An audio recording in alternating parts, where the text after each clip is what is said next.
T'es-tu déjà demandé ce que cela donnerait si toutes les planètes de notre système solaire avaient la même taille que la Terre? Il est temps de nous plonger dans ce scénario époustouflant. Imaginons ce à quoi ressemblerait chaque planète si elle était aussi grande que notre chère planète bleue. Le paysage rouge et stérile de Mars deviendrait-il soudain une oasis verdoyante? La géante gazeuse Jupiter disparaîtrait-elle tout simplement? Et quel en serait l'impact sur notre système solaire dans son ensemble? Serions-nous tous condamnés? Attachez vos ceintures et voyons ce qu'il en est. La première planète sur notre liste est Mercure. C'est la plus petite planète de notre système solaire. Oublie maintenant la petite Mercure qui est comparable à une simple lune. Imagine-toi plutôt à la surface d'un brasier perpétuellement incandescent. Il y a plein de cratères et de volcans actifs autour de toi. Et juste en face, un énorme soleil aveuglant. Quel cauchemar! Mais décortiquons ces changements. Si la taille de Mercure augmentait, sa masse et sa gravité augmenteraient de même. Dans ce cas, il est possible que Mercure ait davantage d'atmosphère. Les températures sur Mercure sont extrêmes. Non seulement parce qu'elle est très proche du Soleil, mais aussi à cause de son atmosphère très fine. Ainsi, pendant la journée, les températures atteignent les 430 degrés Celsius. Et la nuit, il fait un froid terrible, pouvant atteindre moins 180 degrés Celsius. Mais à présent que sa gravité est plus forte, Mercure pourrait avoir une atmosphère bien plus dense. Ainsi, la chaleur serait mieux répartie sur la planète. L'atmosphère n'est pas la seule chose qui puisse rendre la planète plus chaude. Si Mercure devenait plus massive, son réchauffement interne serait probablement accru en raison de la compression due à la gravité. Et hypothétiquement, son activité tectonique pourrait également s'intensifier. En d'autres termes, des paysages plus intéressants, des montagnes plus nombreuses et des volcans actifs encore plus effrayants.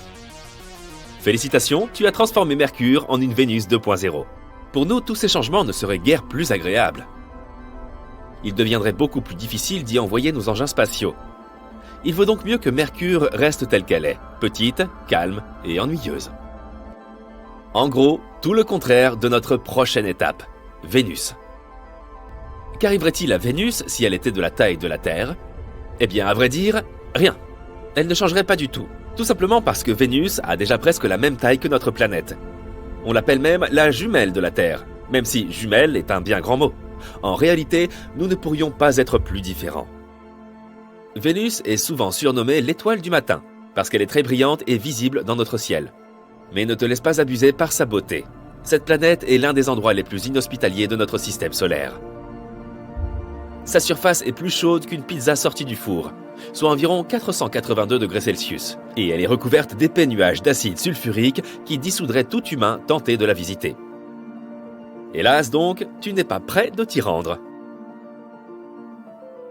Passons maintenant à une planète qui, contrairement à Vénus, pourrait potentiellement devenir notre nouveau foyer, Mars. Imagine-toi à la surface de la planète rouge, à regarder le coucher de soleil bleu et à humer une brise rafraîchissante. Oui, tu as bien entendu, de l'air. De plus, tu pourrais être entouré de plantes et d'animaux et avoir l'impression de te trouver sur Terre. Mais comment est-ce possible? Une planète Mars plus grande aurait un champ magnétique et une gravité d'autant plus fort. L'atmosphère y serait donc plus riche et plus dense. Elle contiendrait probablement une plus grande quantité de gaz, y compris de l'oxygène. Ne serait-ce pas génial? En outre, une atmosphère plus dense pourrait répartir la chaleur sur l'ensemble de la planète. Mars pourrait alors devenir beaucoup plus chaude et bien plus confortable. Et voici le changement le plus important, de l'eau liquide. Mars possède de l'eau gelée au pôle et dans les réservoirs souterrains. Mais avec une gravité plus forte, elle pourrait potentiellement maintenir de l'eau à l'état liquide à sa surface. Chouette alors! Mais il y a un hic. La nouvelle Mars aurait également un tempérament explosif. Elle est déjà géologiquement active, mais sa chaleur et sa pression interne monteraient en flèche. Cela signifie des éruptions volcaniques plus fréquentes et bien plus impressionnantes. Imagine à quel point il serait excitant d'assister à de telles éruptions sur une autre planète. Enfin, si tu parviens à échapper aux conséquences. De façon générale, la planète pourrait devenir plus verte et plus luxuriante, mais elle n'en serait pas plus sûre pour autant. Enfin, ce serait quand même formidable d'y assister. Mais il est temps de passer aux géantes de notre système solaire. Et si nous avons déjà agrandi des planètes, il est maintenant temps de les compresser vraiment, vraiment fort. Si Jupiter devenait 11 fois plus petite, quel désastre ce serait! La première chose que l'on remarquerait, c'est un changement de gravité. Et je dis bien que nous le remarquerions, car nous n'aurions plus d'autre choix que d'émigrer ailleurs. Jupiter subit entre 30 et 100 collisions de gros astéroïdes tous les ans. Tout cela en raison de sa forte gravité, qui les attire tous à elle et nous protège. Mais notre grande sœur protectrice s'est transformée en un petit bébé choufflu. Dis bonjour à toute une bande d'astéroïdes.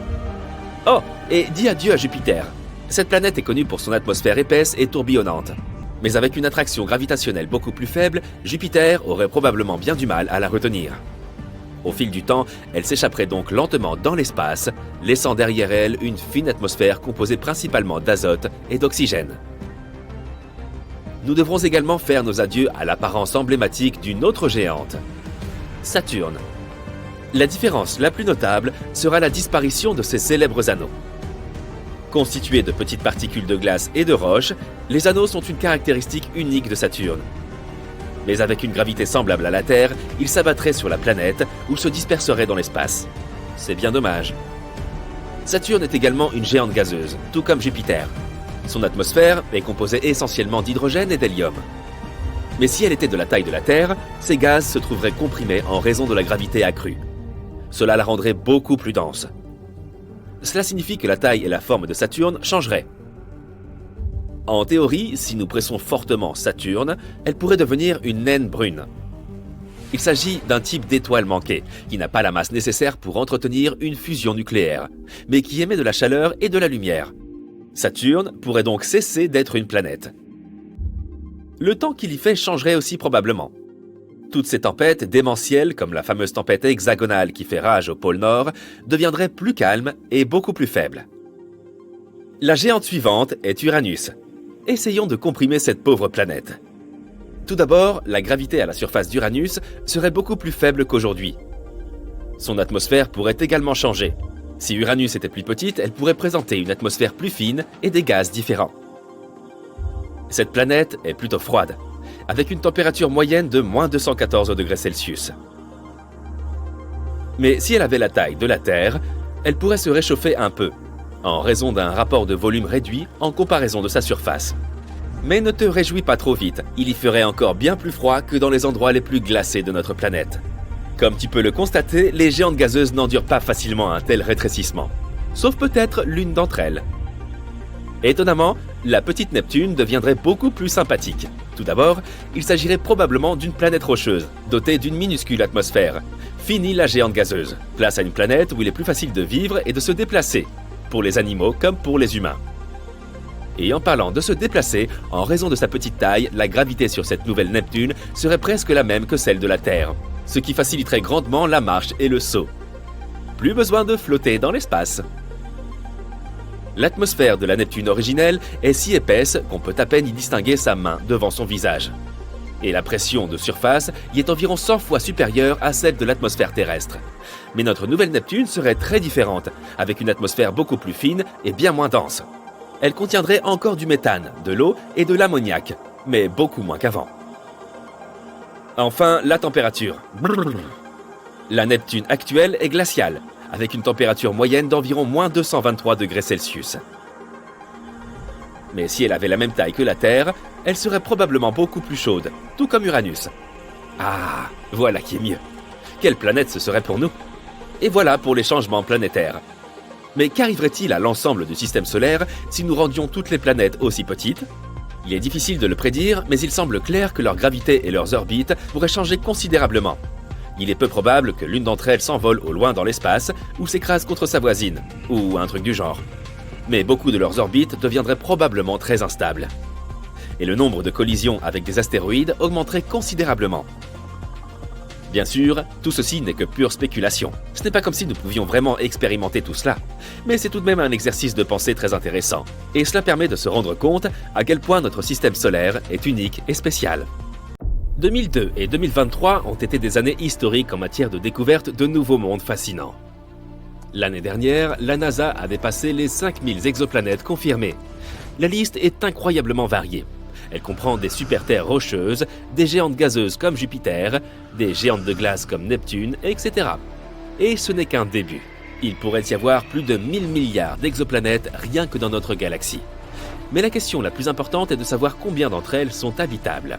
Tu sais, pour nous, les humains, y a-t-il des planètes sur cette liste qui pourraient accueillir de la vie, ou qui pourraient même devenir notre future maison? Bien sûr qu'il y en a. Et en 2022-2023, nous en avons trouvé 5. Alors attachez vos ceintures et accrochez-vous pour un voyage mouvementé au-delà de notre système solaire. La première planète de notre liste est Wolf 1069b, une dénomination bien ennuyeuse. Je vais donc simplement la surnommer Wolfie.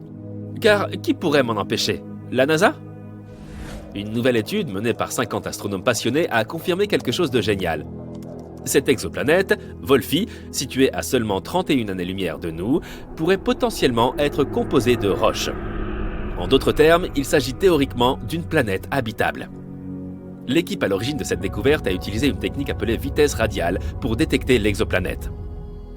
Cette méthode permet aux scientifiques d'étudier les mouvements des étoiles et des planètes.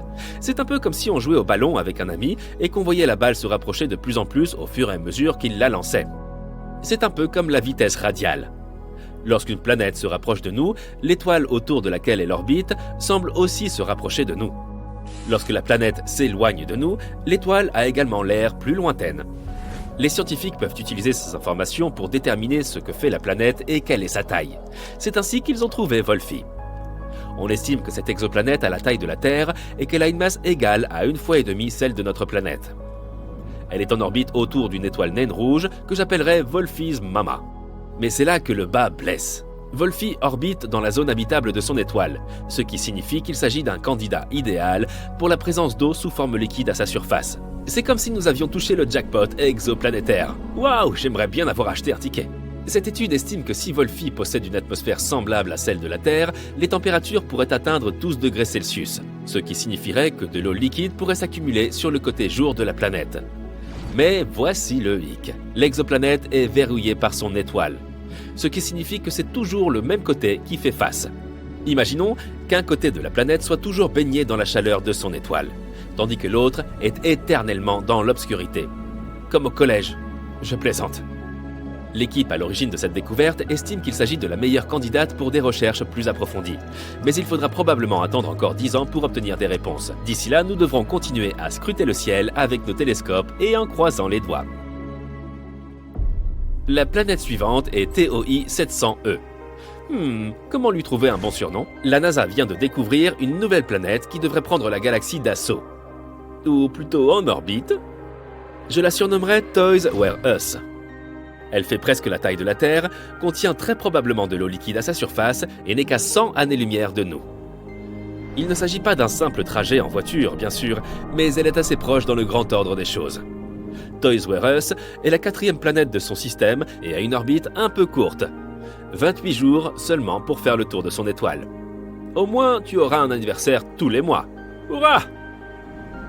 Cette fois, la découverte a été faite en utilisant la méthode dite du transit. Les planètes elles-mêmes sont incroyablement petites et difficiles à détecter.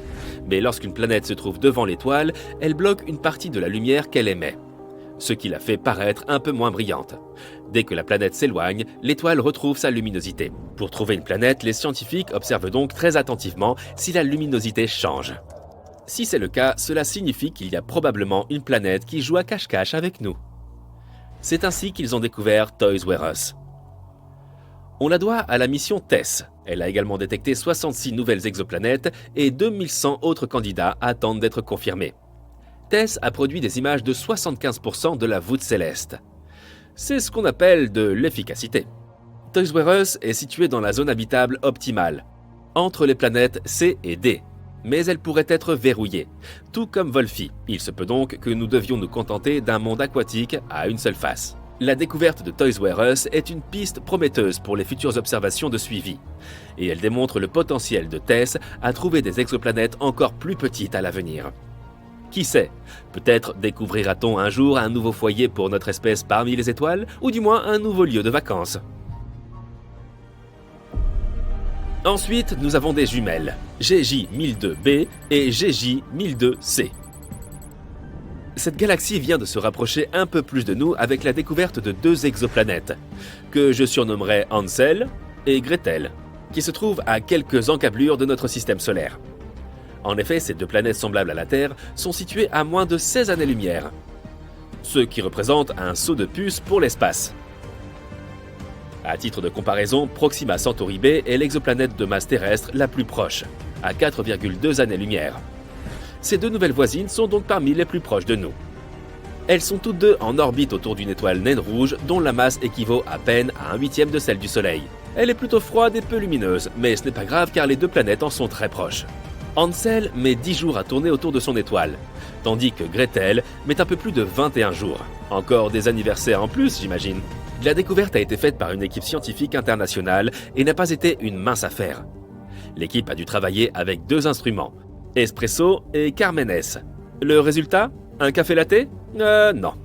Ce qu'ils ont obtenu, ce sont des mesures si précises que l'on peut pratiquement compter le nombre de cratères à la surface des planètes. En effet, les planètes sont situées dans la zone habitable de leur étoile et ont une taille parfaite, ce qui en fait des candidates idéales pour de futures études sur l'atmosphère.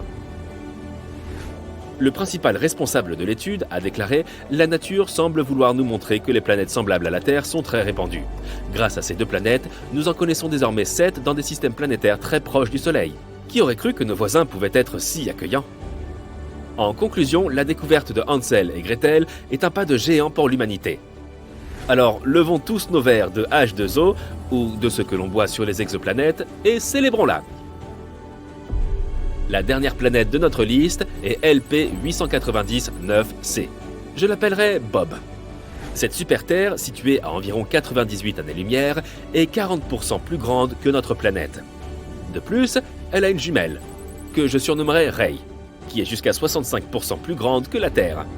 Plus on a d'espace, et mieux c'est, non ? Les deux planètes sont en orbite autour de l'étoile naine rouge. Malheureusement, Ray est très chaude au toucher, avec une température estimée à 123 degrés Celsius. Gaffe à tes mains, donc. Son frère, Bob, est situé dans la zone habitable de son étoile, ce qui en fait un candidat de choix pour l'apparition de la vie.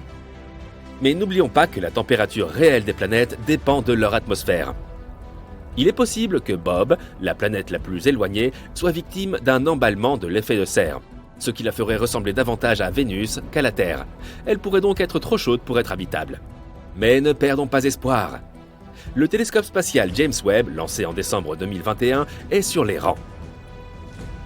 Grâce à sa technologie de pointe et à ses puissants instruments, dont des spectrographes, il peut scruter l'atmosphère des exoplanètes et révéler celles qui pourraient être habitables. Voyons ce qu'il va découvrir. Cette planète a été classée comme la 2e planète terrestre à zone habitable la plus favorable. Elle figure désormais sur la liste des 7 autres planètes semblables à la Terre, toutes situées à environ 40 années-lumière de nous. Peut-être deviendront-elles nos nouvelles habitations dans le futur? Oui, je sais que nous pourrions déjà prendre soin de la maison que nous avons actuellement, mais d'ici là, il faut profiter de ce moment et célébrer toutes ces découvertes. Qui sait combien de planètes nous trouverons encore à l'avenir, compte tenu des progrès technologiques réalisés chaque année? Des milliers? Des millions? Pendant ce temps, Bob et Ray, Hansel et Gretel, Toys R Us, Wolfie et sa maman, tous seront là à nous attendre. Que se passerait-il si notre planète se divisait en 2 parties distinctes, l'une entièrement constituée de terre et l'autre d'eau? Pourrions-nous survivre à l'une d'entre elles? Et comment? Eh bien, aujourd'hui, tu as de la chance car je vais répondre à cette brûlante question. Alors, imaginons que notre Terre s'est divisée en 2 planètes et qu'elles partagent la même orbite. Appelons ces planètes hypothétiques le rocher et le globe d'eau. Je sais, pas très original. Bref, commençons par le rocher, car il est beaucoup plus facile de l'imaginer. Il suffit de se demander, que se passerait-il si tous les océans de la Terre s'asséchaient soudainement?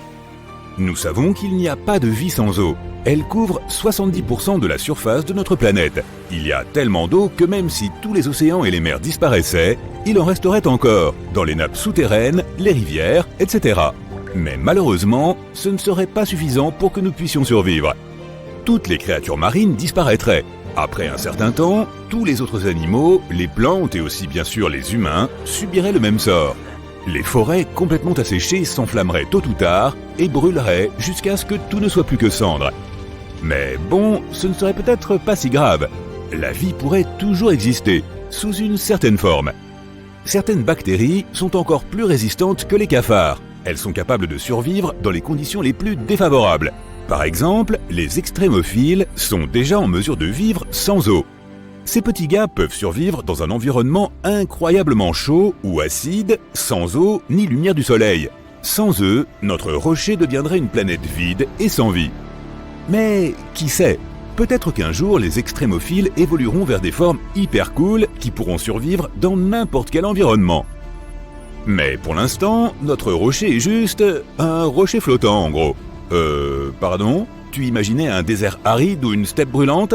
Surprise, surprise. Cette planète est en fait extrêmement froide. Tu vois, sans eau, il n'y aurait pas d'atmosphère. L'atmosphère est constituée d'une concentration de divers gaz, dont l'hydrogène et l'oxygène. Un peu d'H et un peu d'eau. Tu sais sans doute où je veux en venir, n'est-ce pas ? Je le savais.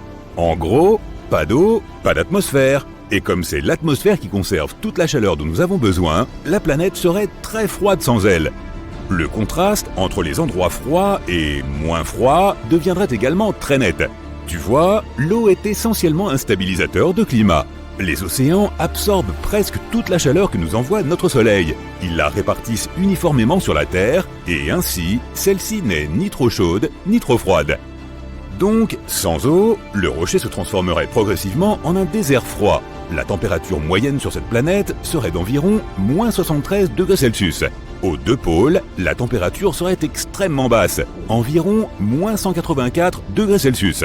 Et même dans les endroits les plus chauds, elle ne dépasserait pas les moins 6 degrés Celsius. Ces endroits chauds, ce seraient nos anciens océans. Leur profondeur desséchée serait située beaucoup plus près du noyau de la planète. Attends, j'espère que tu n'imagines pas non plus cette planète toute couverte de neige. Nous n'avons pas d'eau du tout, tu te souviens ? C'est juste un rocher très froid. À ce stade, nous n'avons là qu'une version plus grande et plus brune de la Lune. La Lune est un morceau de terre sans eau, après tout. Eh mais qu'en est-il des volcans ? Ils représentent notre dernier espoir de chaleur, n'est-ce pas ? Malheureusement, l'activité volcanique diminue à cause du manque d'eau.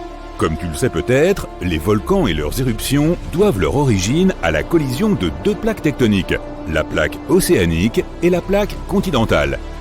Le poids de l'eau fait pression sur les plaques océaniques. Elles passent au-dessous des plaques continentales et forment les volcans. Donc sans l'eau pour faire pression, pas de volcan non plus.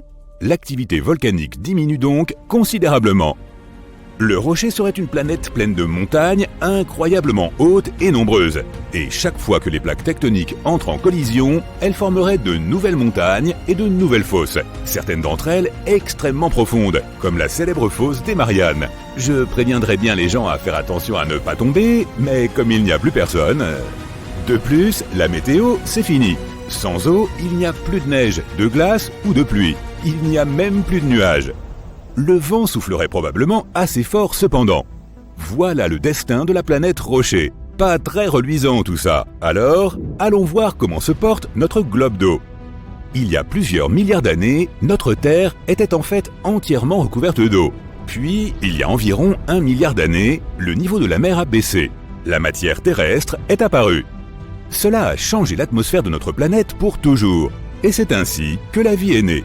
Mais que se passerait-il si elle revenait à son état d'origine ? Je vais vous le dire. Pour répondre à cette question, nous devons d'abord en savoir plus sur les planètes océaniques. Alors, à quoi ça ressemble au juste ? Ah, désolé, j'avais oublié. Nous n'en avons aucune idée. Nous n'avons pas trouvé de planètes de ce type car elles sont incroyablement rares. Je veux dire, il y a bien une planète de la constellation Ophiuchus que l'on pourrait définir comme une planète océan, mais je ne vais pas me risquer à prononcer son nom. Cependant, elle n'a pas grand-chose à voir avec ce que tu t'imagines probablement. L'eau qui s'y trouve est très étrange, c'est du jamais vu. Les scientifiques ont appelé ça de la glace chaude ou de l'eau super liquide, et c'est absolument unique selon nos connaissances actuelles. En général, cependant, les véritables planètes océaniques sont très difficiles à trouver pour diverses raisons. Ces planètes nécessitent des températures et une pression bien spécifiques. Mais bon, hypothétiquement, à quoi ressemblerait une telle planète ? Tout d'abord, bien sûr, elle ne pourrait pas être entièrement composée d'eau. J'espère que tu ne t'imaginais pas une gigantesque boule d'eau tournant autour d'une étoile. Il lui faudrait quand même un noyau, ainsi que des fondations de base. Alors, imaginons que toute l'eau de l'ancienne Terre se soit mélangée et forme désormais un immense et unique océan salé. Un véritable rêve pour les créatures marines. Mais pas pour le reste d'entre nous. Les seuls animaux qui pourraient survivre dans cette situation, à part les poissons, sont probablement les oiseaux qui peuvent nager et se nourrir de poissons. Je pense que même si le niveau des mers augmentait considérablement, il resterait au moins quelques îlots à la surface. Ces îles seraient les sommets de nos anciennes montagnes, par exemple celui du mont Everest. Donc si ces oiseaux y construisaient leur nid, ils pourraient peut-être survivre pendant un certain temps. Mais toi et moi, que deviendrions-nous ? Eh bien, il nous resterait une chance en nous préparant à ce déluge énorme. Nous pourrions trouver refuge dans des sous-marins géants ou sur des bateaux gigantesques. Nous pourrions faire pousser de la nourriture à bord et pêcher dans l'océan.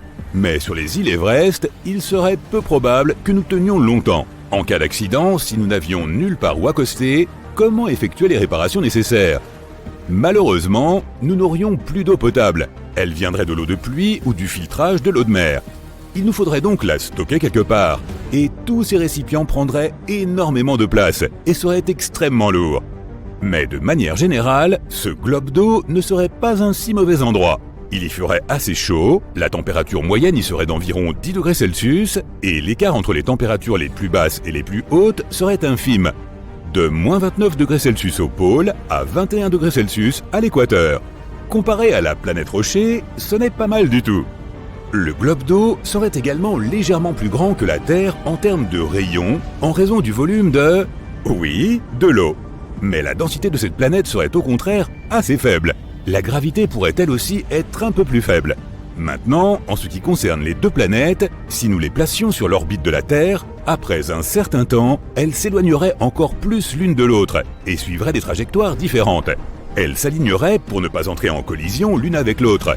Sur l'une d'elles, l'année durerait 12 mois et sur l'autre, 10 ou 11.